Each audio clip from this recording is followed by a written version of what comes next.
یہ زندگی اللہ نے دی ہے، اللہ کا شکر ہے. ہم جتنا بھی شکر ادا کریں کم ہے کہ اللہ نے ہمیں مسلمان گھرانے میں پیدا کیا. یہ اس کا شکر ہے. اللہ نے ہمیں اچھائیوں کی طرف راغب کیا. ہم میں سے کوئی ہی بد نصیب ہوگا جس کو نماز نصیب نہیں ہے. ہم میں سے زیادہ لوگ ہوں گے جن کو 5 گانا نماز نصیب ہے، سجدوں کی توفیق نصیب ہے. اب جو کمیاں کوتاہیاں دیگر زندگی میں ہیں ان کو دور کریں، اپنے رزق کو پاک کریں. رزق 100% پاک کرنے کی کوشش کریں. رزق اگر ناپاک ہے تو پھر باطن کبھی روشن نہیں ہو سکتا، باطن میں کبھی بھی اجالے نہیں ہو سکتے اگر رزق پاک. دعائیں قبول ہی نہیں ہو سکتی اگر رزق پاک نہیں ہے. رسول کریم صلی اللہ علیہ وآلہ وسلم نے ارشاد فرمایا، ایک شخص لمبا سفر کاٹ کے آتا ہے، کعبۃ اللہ کے سامنے کھڑا ہے اور یمد یدیہ، اور اپنے ہاتھ لمبے لمبے کر کے دعا مانگتا ہے. وَمَطْعَمُهُ حَرَامٌ وَمَشْرَبُهُ حَرَامٌ وَغُذِيَ بِالْحَرَامِ، اس کا کھانا حرام، اس کا پینا حرام.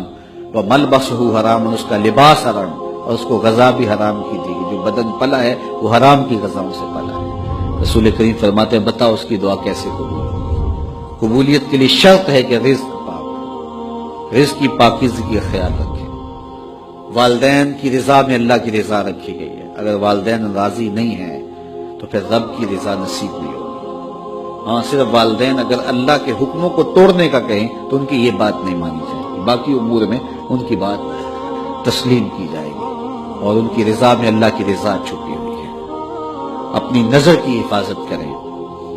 نگاہوں کی پاکیزگی عبادتوں میں سرور کا باعث اور سبب ہے، اور نگاہوں کی غلاظت سے عبادت کا سرور چھن جاتا ہے.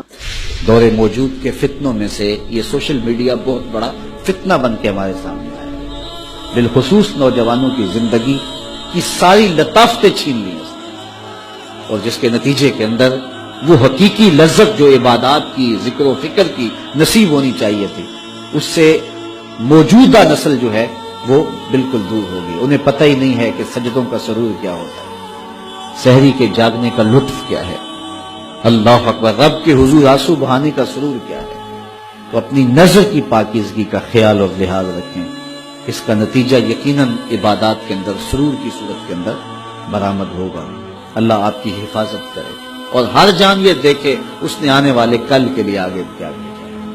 یہ دنیا بوائی کا موسم ہے، آخرت کٹائی کا موسم ہے.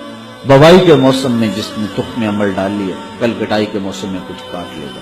اور جو کسان بوائی کے موسم میں مٹی سے مٹی نہیں ہوتا بلکہ کلف لگے لباس پہن کے گھومتا پھرتا ہے، نہ کبھی کھیتی میں گیا، نہ کبھی بیج ڈالا، نہ کبھی پانی دیا، نہ کبھی جڑی بوٹیاں تلف کی، تو کٹائی کے موسم میں وہ کچھ نہیں اٹھائے گا. یہ دنیا کھیل کود نہیں ہے. یہاں ہم کھیلنے کودنے کے لیے نہیں آئے، ہم یہاں کچھ کام کرنے کے لیے آئے ہیں. بہت تھوڑا وقت ہمیں ملا ہے. 60 سال 50 سال 70 سال کیا وقت ہوتا ہے. وہ میرا ایک دوست نکال رہا تھا کہ 60 سال اگر زندگی ہے 50 سال تو اس میں 8 گھنٹے روز سونا ہو، تو اگر 45 سال زندگی ہے تو 15 سال تو یہ نکل گیا، باقی 30 سال بچے. تو اس طرح 8-10 سال بچپن کے جو مدہوشی کے تقریباً ہیں وہ بھی گزر گئے. پھر روز 2-3 مرتبہ واش روم میں جانا پڑتا ہے، تو 13 سال اس نے نکالے تھے. کہ بڑے سال تمہارے پاس ہیں تو 13 سال ہیں. یہ ہے کل ٹوٹل زندگی. اب اس زندگی کو کہاں لگاتے ہو؟ اب اس زندگی کو کھا گیا سوشل میڈیا. یہ 13 سالہ جو زندگی بچی تھی، نمازوں کے اوقات بھی یہ کھا گیا، باقی اوقات بھی یہ کھا گیا. اور ہمارے پلے رہا کیا؟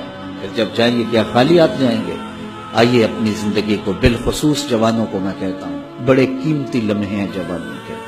بڑھاپے میں بھی سجدوں کی توفیق مل جائے تو بڑی بات ہے، لیکن جوانی میں جو سجدوں کا سرور ہے وہ بڑھاپے میں نہیں ہے. تہجد کا لطف بڑھاپے میں بھی بہت ہے، لیکن اگر جوانی میں سحری کے وقت اٹھ کے ایک جوان جب بستر کو چھوڑ کر کے مصلی بچھاتا ہے، عرش جھوم اٹھتا ہے. اللہ اکبر. آج ہر بندے کو شکایت ہے ہمارے گھر میں بھوت آ گیا، جادو آ گیا، ٹونا آ گیا، سایہ ہو گیا، بدروحیں آ گئیں، یہ ہو گیا، وہ ہو گیا. مجھے بتاؤ، جس گھر کی صبح کا آغاز ایسے ہوتا ہوگا اس گھر میں کوئی جادو آ سکتا ہے؟ کوئی بدروح آ سکتی ہے؟ وہاں تو رحمت کے فرشتے اترتے ہیں. پھر تمہیں کسی ملنگ بابے کے پاس جانے کی ضرورت نہیں ہوگی، ہر اتوار کو چکر کاٹنے کی ضرورت نہیں ہوگی کہ کہیں یہاں تعویذ پڑے ہیں، یہاں تعویذ پڑے ہیں. ہر وقت اسی چکر سے نکل ہی نہیں پاؤ گے، ساری زندگی وہم میں گزار دو گے. لیکن اگر تم سجدوں سے اپنی زندگی کو آباد کر لو گے، جب صبح اٹھو گے، جب نکلو گے گھر سے، تمہارے ساتھ رحمتوں کے فرشتے چل رہے ہو، تو اپنی زندگی کو اللہ اس کے رسول کی راہوں پہ ڈال دو۔